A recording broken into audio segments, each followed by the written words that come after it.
नमस्कार दर्शकों, आज हमारे साथ पलवल के सुप्रसिद्ध विद्वान पंडित जी श्री सत्यनारायण त्रिपाठी जी,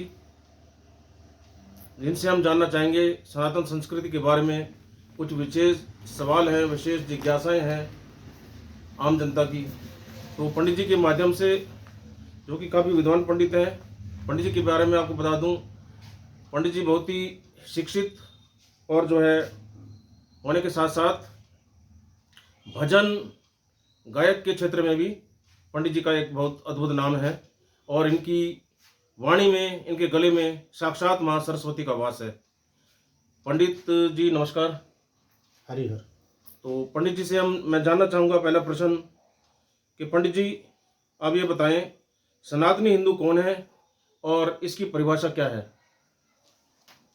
कृष्णाय वासुदेवाय हरये परमात्मने प्रणतक्लेशनाशाय गोविंदाय नमो नमः। बोलिए बालकृष्ण लाल की जय।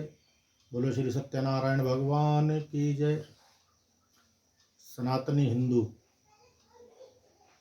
देखिए, सनातनी और हिंदू दो अलग अलग शब्द तो हैं, लेकिन इनका प्रारूप एक ही है। सनातन पुरातन है। जितने भी जनमानस या प्रकृति में जितने भी आपको जो भी तत्व दिख रहे हैं वो सभी सनातनी हैं। क्योंकि जब मनुष्य नहीं था, सृष्टि में प्रकृति सबसे पहले हुआ करती थी। जब ब्रह्मा जी ने सृष्टि का निर्माण किया तो सबसे पहले किसे बनाया? प्रकृति को बनाया, जिसमें पेड़ पौधे, नदियाँ, पर्वत ये सब आया करते हैं। और आप देखिए प्रकृति क्या कर रही है? सनातन का कार्य कर रही है। सनातन का कार्य क्या है? सेवा धर्म। सेवा ही सनातन है।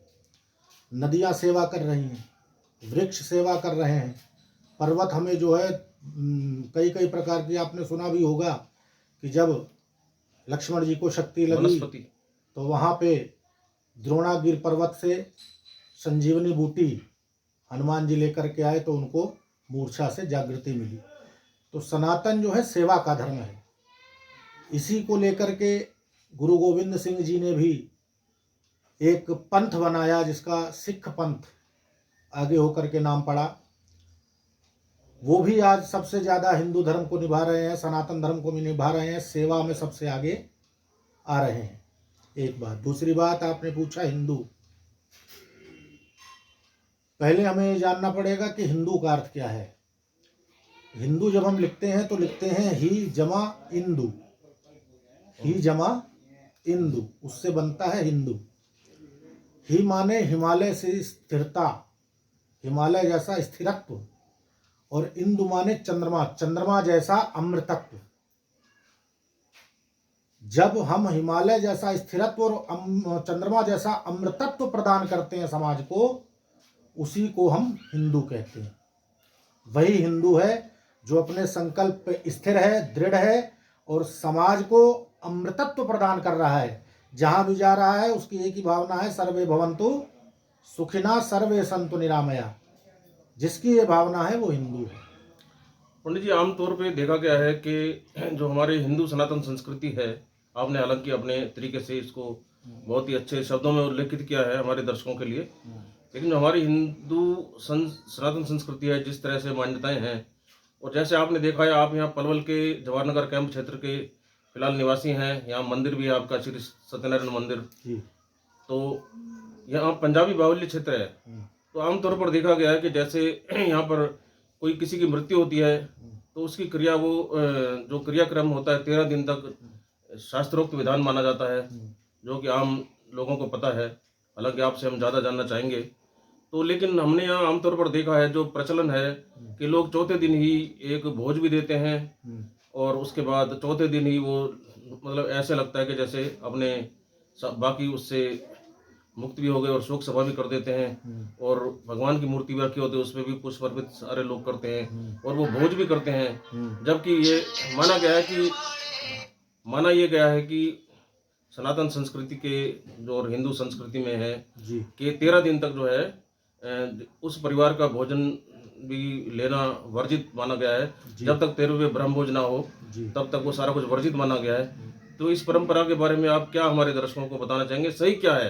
क्या लोग असमंजस में हैं या गलत रास्ते पर यदि चल रहे हैं तो उसके लिए सही क्या है, और क्यों ना वो सही रास्ते पर चलें अगर गलत है तो? बहुत सुंदर प्रश्न आपका। देखिए, इसमें दो बातें हैं। एक तो है शास्त्रोक्त विधान, जिसे हम कहते हैं वेद रीति। एक है हमारी परंपरा, जिसे हम कहते हैं लोक रीति। अब समझना ये पड़ेगा कि शास्त्र ये कहता है कि बिना 13 दिन हुए किसी का पातक समाप्त नहीं होता। गरुड़ पुराण में भी लिखा है कि ब्राह्मण 10 रात्रि में, क्षत्रिय 12 रात्रि में, वैश्य 15 रात्रि में और शूद्र 1 महीने में पातक से शुद्ध होता है। किंतु कलयुग में आयु अस्थिर है, शरीर अस्थिर है और कोई भरोसा किसी का नहीं है। इसीलिए इस कलयुग में सभी वर्णों को, चाहे वो ब्राह्मण हो, क्षत्रिय हो, वैश्य हो या शूद्र हो, सभी को 10 रात्रि का ही पातक बताया गया है, निर्धारित किया गया है। जब 10 रात्रि का पातक हट जाए तब 11वें दिन उसके यहाँ एकादशा श्राद्ध होगा। पितरों को मंत्र द्वारा पिंडदान दिया जाएगा। 10 रात्रि तक मंत्र द्वारा पिंडदान नहीं दिया जाता। प्रेत के नाम के साथ केवल नाम लगा करके, प्रेत के पिंड के साथ केवल नाम लगा करके पिंड छोड़ दिया जाता है 10 रात्रि तक। लेकिन 11वें दिन उसे मंत्र सहित, मंत्र का उच्चारण करके पिंडदान दिया जाता है। तब वो प्रेत जो है पितृ की योनि में प्रवेश करता है ना। तो इसीलिए जब वो प्रेत पितृ बन जाए तब 11वें दिन से उसके यहाँ भोज करने का शास्त्र का आदेश है। किंतु अब एक लोक रीति बनाई गई बुजुर्गों के द्वारा। क्यों बनाई गई? क्योंकि जब वहाँ से हमारा पलायन हुआ, कहाँ से, पुराने जो पुराना हिंदुस्तान था जिसे आज पाकिस्तान कहते हैं, वहाँ से जब पलायन हुआ तो वहाँ बिरादरी के लोग कोई मरे गिरे नहीं थे। बहुत धनाढ्य थे, जमीन जायदाद वाले थे, पैसे वाले थे, अच्छा कमाया बनाया। लेकिन जब वहाँ से आए तो सब कुछ छोड़ के आना पड़ा। कुछ लोग अपने साथ बांध करके भी लाए, लेकिन जो हमारे से एक विमुख विचारधारा के लोग थे उन्होंने वो सब छीन लिया और लोगों को काट दिया। जो लोग कुछ नहीं लेकर के आए उनकी जान बच गई, क्योंकि उन्हें वो लोग छोड़ते चले गए। और यहाँ पे आकर के फिर पुनः अपने परिश्रम द्वारा सबने अपना एक समाज और अपना एक वैभव, अपना एक ऐश्वर्य प्राप्त किया।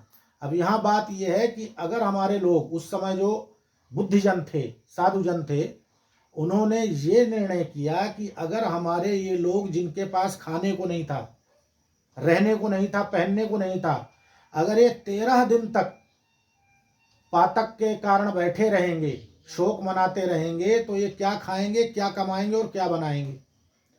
इस कारण से उन्होंने एक नियम बनाया कि भाई 3 रात्रि का शोक मनाइए और चौथे दिन बिरादरी से जो है पगड़ी बांध करके रुखसत हो जाइए। ये केवल लोक परंपरा है, शास्त्र इस बात को नहीं मानता। लेकिन पंडित जी, आज तो जो हमारा पंजाबी समाज है यहाँ पर काफ़ी प्रगति कर चुका है अपना संघर्ष के जीवन के बाद, तो अभी भी यही परंपरा निरंतर चली आ रही। तो अब फिलहाल जो स्थिति है, आप इस समय उनको क्या संदेश देना चाहेंगे? उनको क्या उचित है उनके लिए? अब उचित ये है कि अब आप लोग समृद्ध हो गए हो, सामर्थ्यवान हो गए हो, तो आपको इस परंपरा को बदलना चाहिए, क्योंकि चौथे दिन शुद्धि नहीं होती।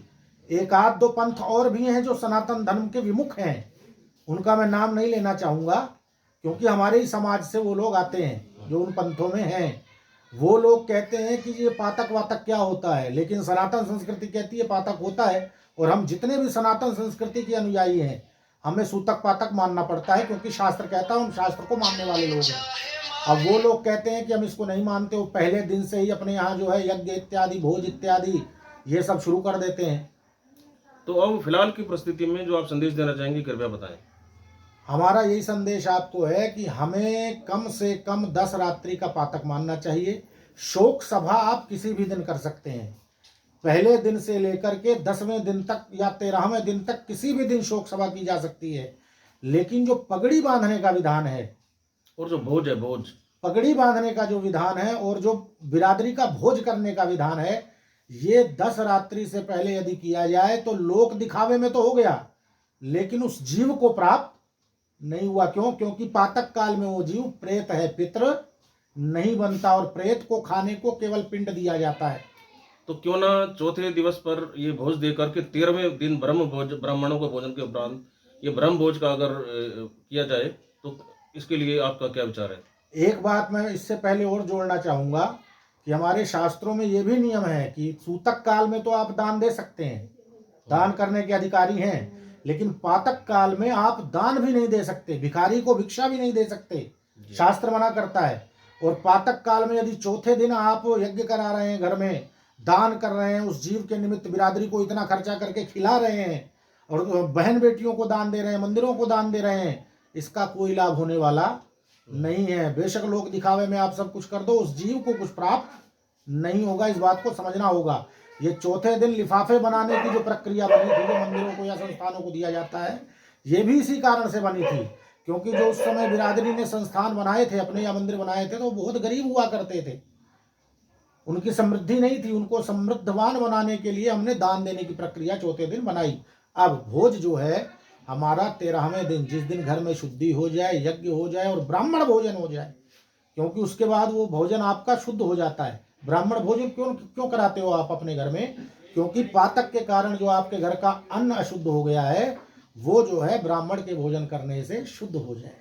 पंडित जी, एक और जिज्ञासा है, बहुत जो हमारा हिंदू समाज है आमतौर पर देखने में आया है कि मदिरा, मीट, मांस, इन चीज़ों का सेवन बहुत सारे लोग आज भी करते हैं। हालांकि बहुत सारे लोग इनसे दूरी बना चुके हैं, लेकिन अब भी देखने में आया था कि बहुत सारे लोग, हमारे हिंदू समाज के लोग, मांस का भी, मदिरा का भी सारा सेवन करते हैं। उनके लिए आप क्या कहना चाहेंगे? क्या वो ये धर्म संगत, तर्क शास्त्र संगत है क्या? देखिए, हमारी सनातन संस्कृति और हिंदू संस्कृति ये कहती है कि मांस मदिरा का सेवन हमने कभी नहीं किया, ना हमारे ऋषियों ने किया, ना मुनियों ने किया, ना किसी ने किया। हाँ, हमारे देश में आक्रांताओं का जब समय था, भिन्न भिन्न विचारधारा के लोगों ने राज्य किया हमारे भारतवर्ष में, जैसे मुगल काल या क्रिश्चियनिटी इत्यादि, इनका जब राज आया तो उन्होंने हमारी संस्कृति को पढ़ा जब, तो ये पाया कि इनकी संस्कृति तो इतनी ऊंची है कि ये लोग मांस मदिरा का सेवन नहीं करते, तो इनकी बुद्धि दूषित कैसे होगी? बुद्धि इनकी दूषित तब तक नहीं हो सकती जब तक इनको मांस मदिरा का सेवन ना कराया जाए। तो उन लोगों ने हमारे शास्त्रों के साथ, हमारे उपनिषदों के साथ छेड़छाड़ की, उल्टा सीधा उसमें लिखा और ये प्रमाण देने लगे कि देखो तुम्हारे शास्त्रों में भी ये सब लिखा हुआ है, बलि लिखी हुई है, बलि दे करके उसको जो है भोजन किया जाता है। नहीं, ऐसा कोई भी हमारे यहाँ विधान नहीं था, वो आक्रांताओं ने छेड़छाड़ करके विधान बनाया है। हिंदू और सनातनी वो कदापि नहीं हो सकता जो मांस भक्षण करे, मदिरा पान करे, क्योंकि ये राक्षसी प्रवृत्ति के भोजन है। वो केवल और केवल राक्षस है। जैसे रावण, जिसे आप सोमरस कहते हो, पिया करता था तो उसका ब्रह्मणत्व नष्ट हो गया, उसे राक्षस कहा जाता था। तो जो राक्षस होना चाहे या राक्षस बन चुका है, वो मांस मदिरा का सेवन करता है, अन्यथा मनुष्य मांस मदिरा का सेवन कदापि नहीं करता। पंडित जी, समय का भी अभाव है, तो आप हमारे हिंदू सनातन संस्कृति के लोगों को और क्या, ताकि वो सदमार्ग पर चल सकें और अपनी हिंदू सनातन संस्कृति की जो शास्त्रोक्त मान्यता है उनका जो है उनका उसी तरह से ही पालन कर सकें जिस तरह से वो शास्त्रों में उल्लेखित हैं। तो उसके लिए आप एक बार कम शब्दों में और जो है क्या संदेश देना चाहेंगे अंत में? देखो, जो मनुष्य है, जितने भी शास्त्र हैं, जितने भी वेद हैं, जितने भी उपनिषद हैं या कथाएं हैं, उनमें केवल और केवल जितना भी ज्ञान है वो किस लिए है? वो मनुष्य को मनुष्य बनाने के लिए है। आज का मनुष्य जो भटक चुका है, जो धर्म से अलग हो चुका है, जो गलत मार्गों पर जा चुका है, उसे मनुष्यता में वापस लाने के लिए हमारे धर्म ग्रंथ सभी आदेश देते हैं। और मनुष्य होने के लिए सबसे बड़ा मैं एक सूत्र समझता हूं जो हमारे शास्त्रों में दिया गया है कि ये शाम न विद्याम न तपो न दानम ज्ञानम न शीलम न गुणो न धर्म ते मृत्युलोके भविर्भार भूतः मनुष्य रूपेण मृगाश्चरन्ति। भाई, इस श्लोक का अर्थ बहुत साधारण है, हिंदी में बताऊंगा तो ज्यादा समय होगा। पंडित जी, आपने बहुत ही सुंदरता से बताया। मैं चाहूंगा अंत में आप जो भजन आप गाते हैं, जो आपका एक सर्वश्रेष्ठ भजन हो, उसकी एक सिर्फ एक छोटी सी एक पंक्ति एक गा दीजिए, ताकि हमारे दर्शकों को आपकी वाणी, जो आपकी वाणी में सरस्वती साक्षात विराजमान है, उसका भी आभास हमारे दर्शकों को हो सके। हमारे नाथ दीनानाथ में किस बात की चिंता, सदा रहते हैं मेरे साथ, मुझे किस बात की चिंता। सादर हरिहर। बहुत सुंदर, बहुत सुंदर। ये थे हमारे साथ पलवल जवाहरनगर कैंप से श्री सत्यनारायण मंदिर के विद्वान पंडित श्री सत्यनारायण त्रिपाठी जी। और आज हमारा बहुत बड़ा सौभाग्य है कि आज इन्होंने हमें समय दिया। मैं काफ़ी दिनों से संपर्क करने के प्रयास कर रहा था, आज इन्होंने हमें समय दिया और हमारे दर्शकों को लाभान्वित किया। हिंदू सनातन संस्कृति के लिए गूढ़ रहस्य जो इन्होंने हमारे दर्शकों से साझा किए, उसके लिए हम इनका अपने चैनल की तरफ से, अपने दर्शकों की तरफ से बहुत बहुत धन्यवाद करते हैं। नमस्कार, धन्यवाद।